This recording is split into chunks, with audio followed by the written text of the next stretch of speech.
ETV YouTube ఛానల్స్లో మీ వ్యాపార ప్రకటనల కోసం ఈ నంబర్కి కాల్ చేయండి. మౌన పోరాటం మౌన పోరాటం.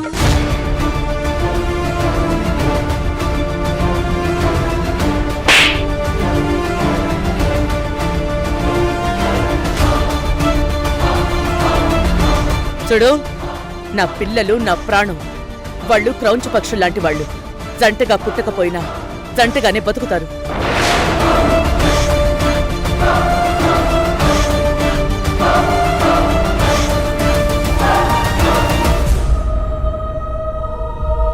నక్షత్ర, ఏం జరిగింది?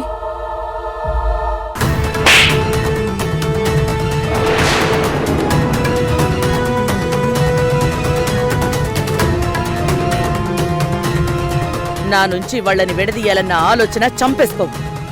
లేదంటే ఇప్పుడు చంప మాత్రమే పగిలింది. నీ ఆలోచన కంటిన్యూ అయిందని తెలిసిందనుకో, తల పగిలిపోతుంది.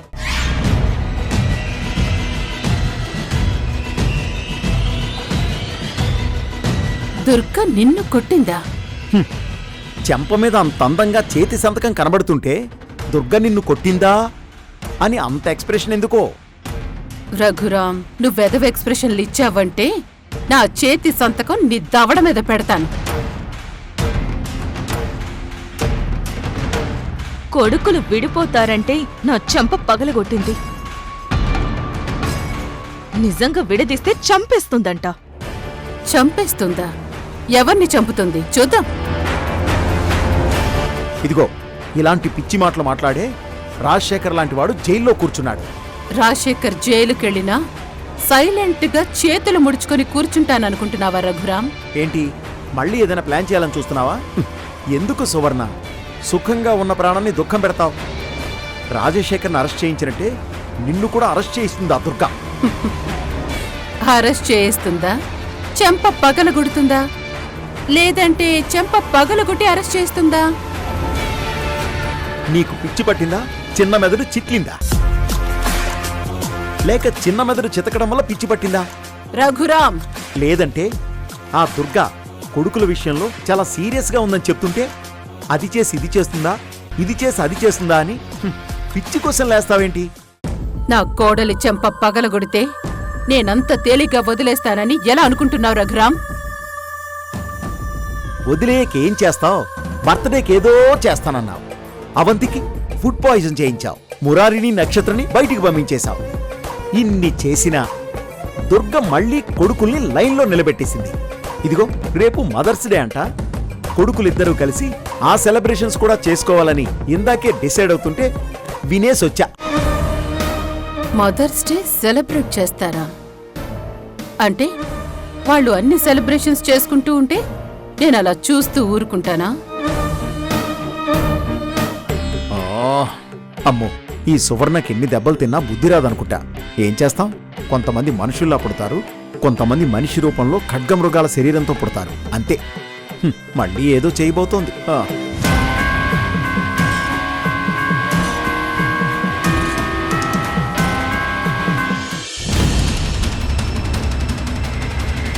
ఎవరికేం చేస్తున్నారో, ఎవరి మనసులేంటో ఇప్పుడిప్పుడే తెలుస్తుంది. పైకి మంచితనం, ప్రేమ అన్నీ నటిస్తారు, లోపల ఏం చేయాలో అవన్నీ చేసేస్తారు.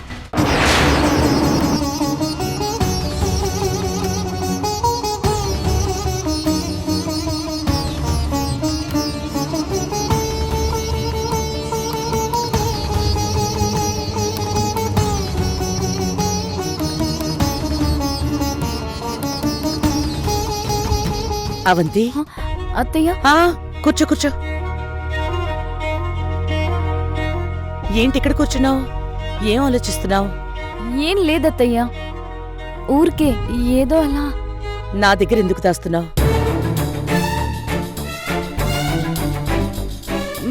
నేనా అత్తయ్య? నేనేం దాస్తున్నాను? నాకేం తెలీదనుకున్నావా? ఏంటత్తయ్యా? ఎవరేం చెప్పారు మీకు? చెప్పు, ఏం జరిగింది? ఏం లేదు, నిజంగానే ఏమీ తోచక. నేను నీకు అత్తనే అయినా నిన్ను నేను ఏ రోజు కోడలుగా చూడలేదు. నువ్వు నా కూతురువే అనుకున్నాను. తల్లికి కూతురి కష్టం గురించి బాధ గురించి ఎవరూ ఏం చెప్పక్కర్లేదు. తన ముఖంలోకి చూస్తే చాలు తన బాధ, తన సంతోషం, తన కోపం అన్నీ కనబడిపోతాయి. నీ ముఖం నాకు చెప్పేస్తుంది నీకిష్టం లేంది ఏదో జరిగిందని. ఏం జరగలేదత్తయ్యా. చూడవంతి, నీకు దగ్గరదని అనిపిస్తే నీ కష్టాన్ని చెప్తావు, దూరం దాన్ని అనిపిస్తే నీ సంతోషాన్ని మాత్రమే పంచుకుని ఊరుకుంటావు. అయ్యో, అలా ఏం లేదత్తయ్యా. మురారి బావ అవంతిని బాధ పెట్టాడత్తయ్యా. మయూరి,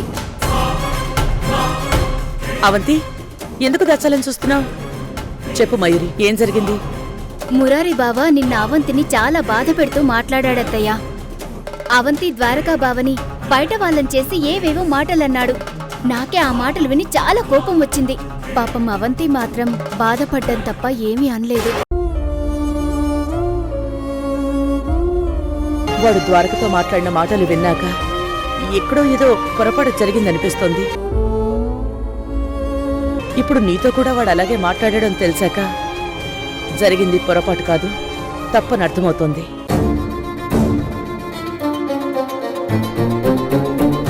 అయినా నువ్వేం బాధపడకవంతి.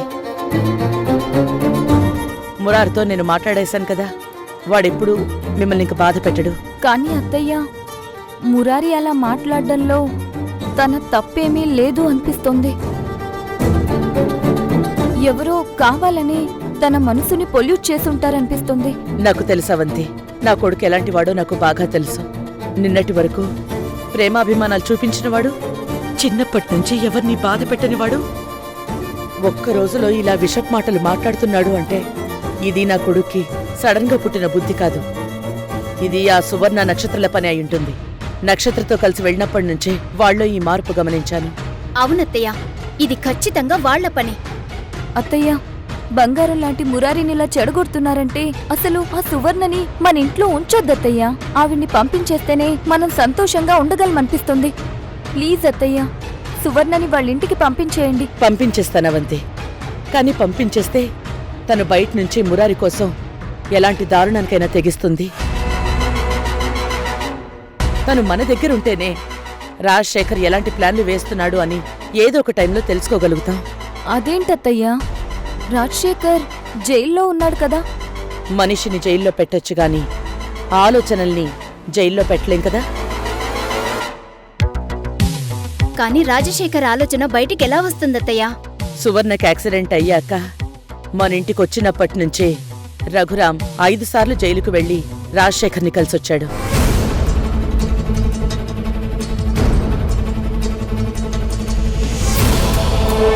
అంటే రాజశేఖర్ సైలెంట్గా లేడు.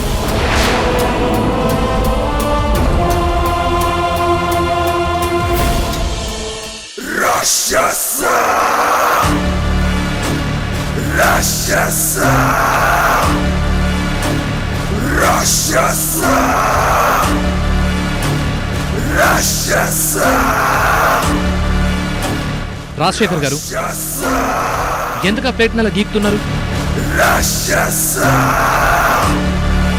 ఏ దాంతో గోడ కన్నమేమైనా ప్లాన్ చేస్తున్నారా? అంతేలే, బయటేం పొడవలేని వాడికి ఈ జైలుకొచ్చాక ఇలాంటి చేతకన ఆలోచనలు కాక ఇంకేం వస్తాయి? ఒక్క విషయం గుర్తుపెట్టుకోండి రాజశేఖర్ గారు, అది ఎంత షార్ప్ అయినా దాంతో నిన్ను నన్ను పొడుచుకోవాలి తప్ప ఈ గోడల్లోంచి ఒక్క ఇటుకను కూడా పీకలేరు.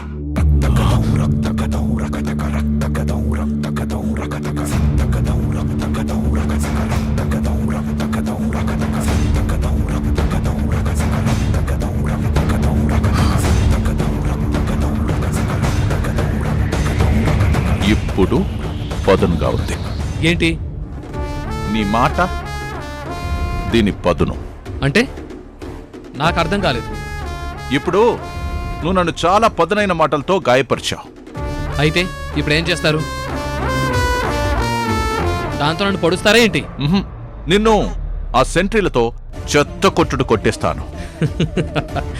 ఏంటి, నిన్ను తిట్టానని నన్ను సెంట్రల్తో కొట్టిస్తావా? అంటే ఏంటి? నేను తిట్టానని నువ్వు కంప్లైంట్ చేస్తే వాళ్ళు వచ్చి నన్ను కొట్టేస్తారా? నువ్వు బాలే వాడివి రాజశేఖర్. నువ్వు ఏం చేసినా ఏం చెప్పినా వాళ్ళు నమ్మాలంటే ప్రూఫ్ ఉండాలి. ఆహా, మరి నేనే పొడుచుకొని నిన్ను నేరస్తుని చేస్తే? ఏంటి? ఏయ్! ఏయ్! రాజశేఖర్ గారు, రాజశేఖర్ గారు ఏంటండి ఇది? ఏయ్ అయ్యో, సెంటర్ గారు, సెంటర్ గారు, సెంటర్ గారు రండి, రండి రండి. అయ్యో అయ్యో అయ్యో, ఏ సెంట్రీ, సెంట్రీ. రాజశేఖర్ గారు,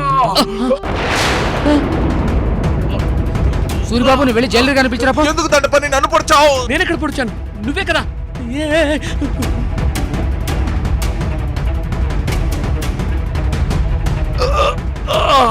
లేదు లేదు, నేను పొడవలేదు, నేను పొడవలేదు, వీడే నన్ను నేను పొడిచాడు. పొడవలేదు.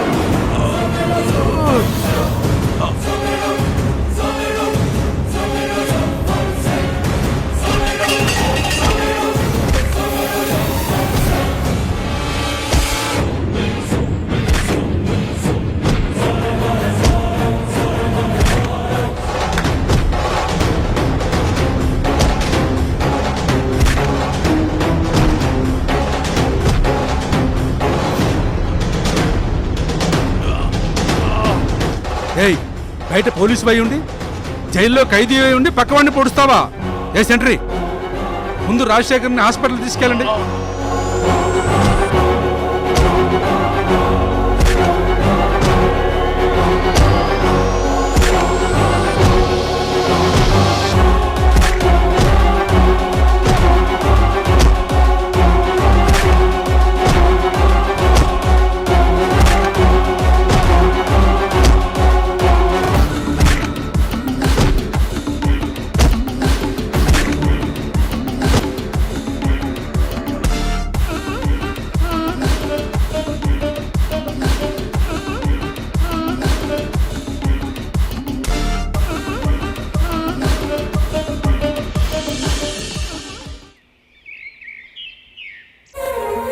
అమ్మా, అమ్మా, అమ్మా, అమ్మా, మురారి, పదమ్మా వెళ్దాం. పద పద పద. ఆగరా. ఎక్కడికి ఎక్కడికి ఏంటి అని చెప్పకుండా ఎక్కడికి తీసుకెళ్తున్నావు? అమ్మా, నీకు నచ్చే ఒక మంచి శారీ కొంటున్నాను, ఓకేనా? పద. ఏయ్, ఇప్పుడు నాకు సారీ ఎందుకురా? అయ్యో, రేపు మదర్స్ డే కదమ్మా. ఓ, నేను నీకు శారీ కొనొద్దా? ఆ? అందుక ఈ హడావిడి? వద్దురా, నాకు చాలా సారీస్ ఉన్నాయి, మళ్ళీ ఇంకోటి ఎందుకు? వద్దు. ఎన్ని ఉన్నా రేపు నువ్వు నేను కొన్న శారీనే కట్టుకోవాలి. పదమ్మా వెళ్దాం. అది కాదురా. వెళ్ళు దుర్గా.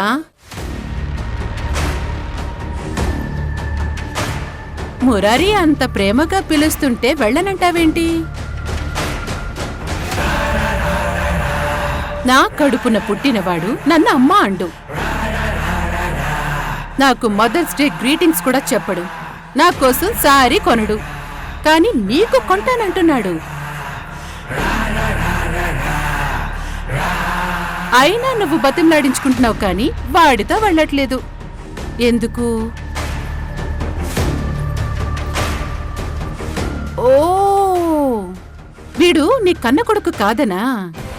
సువర్ణ, నీకు ముందు ద్వారకే శారీ కొనాలి, ద్వారకే విషెస్ చెప్పాలి అని ఎదురు చూస్తున్నావా?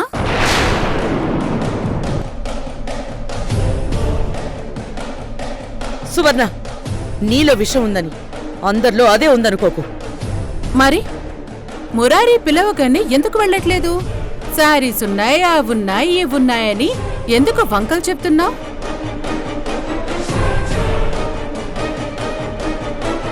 పాపం, మురారి ద్వారక కంటే చాలా ఎక్కువగా నిన్ను ప్రేమిస్తున్నాడు, గౌరవిస్తున్నాడు.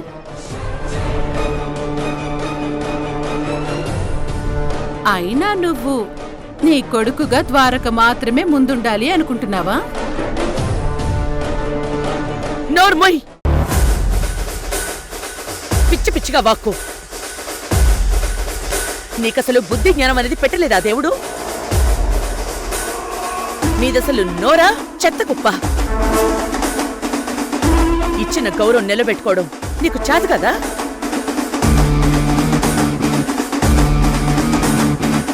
నీ కడుపున పుట్టినవాడు నిన్ను అమ్మ అని పిలవకుండా ఉంటే అది నువ్వు సిగ్గుపడాలి. ఎందుకు నా కొడుకు నా దగ్గరికి రావట్లేదు అనేసి బాధపడాలి, బోరున ఏడవాలి.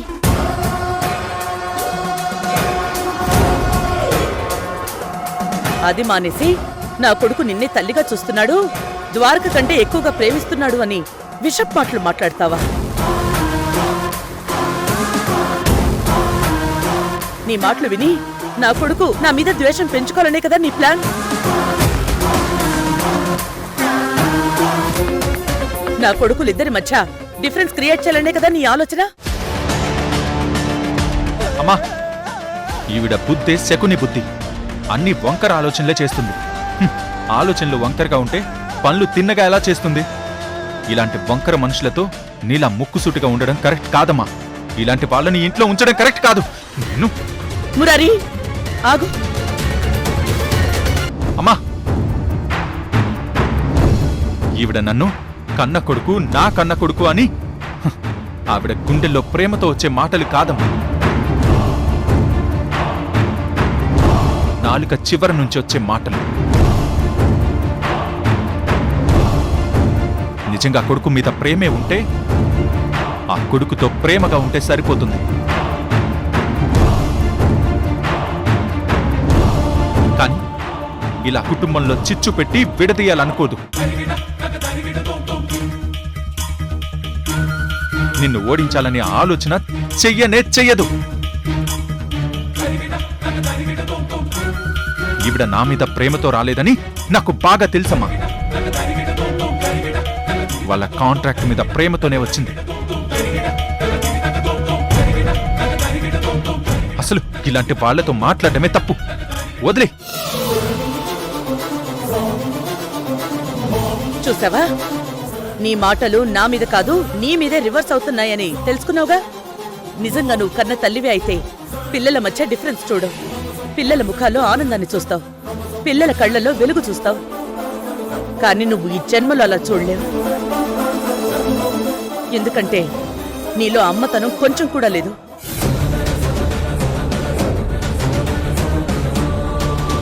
ఒక్కటి గుర్తుపెట్టుకో, నా ప్రాణం పోయినా నేను నా పిల్లల్ని వేరువేరుగా చూడను. నాకొకళ్ళు ఎక్కువ కాదు, ఒకళ్ళు తక్కువ కాదు.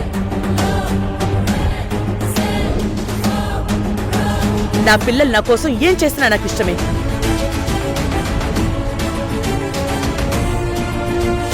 నేను వాళ్లలో ప్రేమనే చూస్తాను గాని ఆ ప్రేమలో ఎక్కువ తక్కువలు చూడ్ను. ఎవరు ముందు ఎవరు వెనక అనేది చూడ్ను. మళ్ళీ ఇంకోసారి ఇలాంటి చెత్త మాటలు మాట్లాడితే ఈసారి అమ్మా, ఇలాంటి వాళ్లతో మెత్తగా మాట్లాడొద్దమ్మా. నా బాక్సింగ్ భాషలోనే మాట్లాడాలి. నువ్వు అను. ఇప్పుడే ఈవిడ సామాను బయటికి తోసేస్తాను. మురారి, ఇంటికి తీసుకొచ్చింది గెంటేయడానికి కాదురా.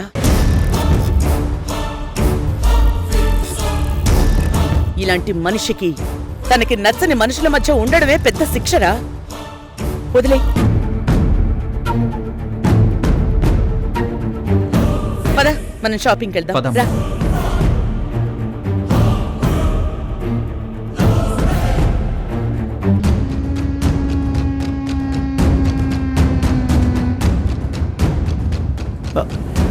అయినా నీకు ఇదేం పోయే కాలం సువర్ణ? ప్రశాంతంగా ఉండే ప్రాణానికి కోరి కురుగు పెట్టుకుంటావెందుకు? దీన్నే అంటారు గూట్లో ఉన్న గుండ్రాయిని నోట్లో పెట్టుకుని పాట్లు పడ్డామని. ఇప్పుడు చూడు, తిట్లు నీకు, బట్టలు ఆవిడికి. చీరలు కొంటే ఫంక్షన్లు అయిపోతాయా రఘురాం? ఏ అవ్వకుండా నీ కుంటికాలు అడ్డం పెడతావా? ఏం చేస్తానో నాకే తెలీదు. ఇప్పుడే ప్లాన్ చేస్తున్నాం. దుర్గకి ఊహించని షాక్ ఇస్తాం.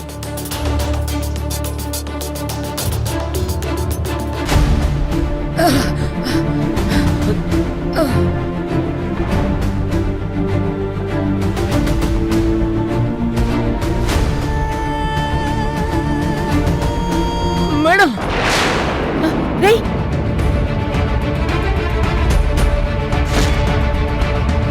మేడం, చారి గారు. చారి చారి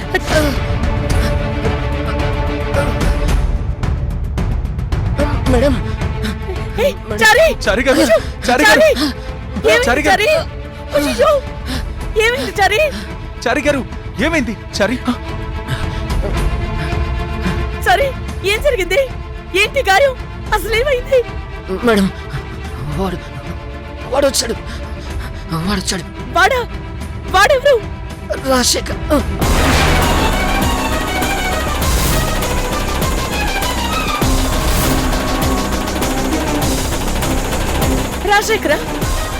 రాజశేఖర్ రావడం ఏంటి?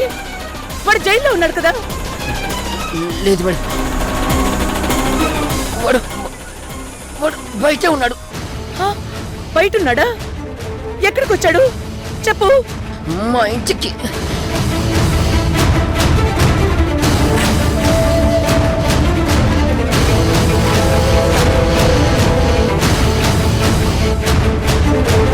మురారి, నువ్వు చారిని హాస్పిటల్కి తీసుకెళ్ళు. అలాగేనమ్మా. అమ్మా మరి నువ్వు? నేను అన్నయ్యతో కలిసి అర్జెంటుగా ఒక చోటుకెళ్ళి రావాలి. చారి ద్వారకా బావగారికి చెంచా లాంటివాడు. ఆయన చెప్తే నిలువున ప్రాణం కూడా తీసేసుకుంటాడు. జస్ట్ ఓ కత్తిపోటు తినడా.